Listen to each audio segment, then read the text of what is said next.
Ce fut l'une des surprises de l'élection de 2016. 4 femmes américaines sur 10 avaient voté pour le candidat Donald Trump. Plus de la moitié des électrices blanches ont même soutenu le candidat républicain. Mais 4 ans plus tard, le président pourra-t-il compter à nouveau sur cet électorat clé? Selon une étude du Pew Research Center, 39% des femmes soutenaient encore Donald Trump. Suburban women, will you please like me? Mais Joe Biden creuse l'écart chez les femmes vivant en zone périurbaine et parmi les femmes hispaniques et afro-américaines.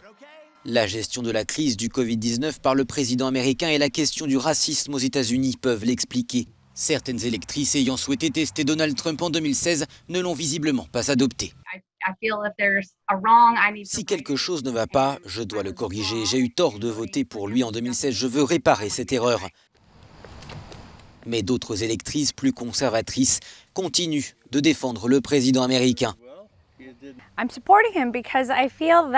Je le soutiens parce que j'ai le sentiment que ses principes et valeurs fondamentaux sont ancrés dans l'histoire américaine et dans ce que nos ancêtres ont voulu construire pour l'Amérique.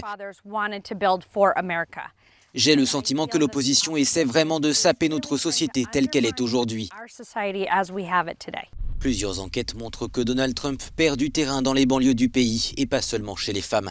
Autre électorat clé, les personnes âgées, traditionnellement tournées vers les républicains. Donald Trump avait largement devancé Hillary Clinton chez les plus de 55 ans, mais la tâche est plus compliquée cette année.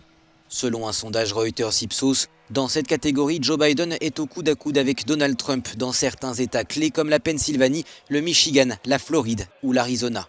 Plus alarmant encore pour Donald Trump, des signes d'érosion sont observés chez les conservateurs religieux. Selon un sondage du Pew Research Center réalisé après le premier débat présidentiel, si une courte majorité de catholiques blancs soutient toujours Donald Trump, le président a cédé du terrain depuis le printemps dernier.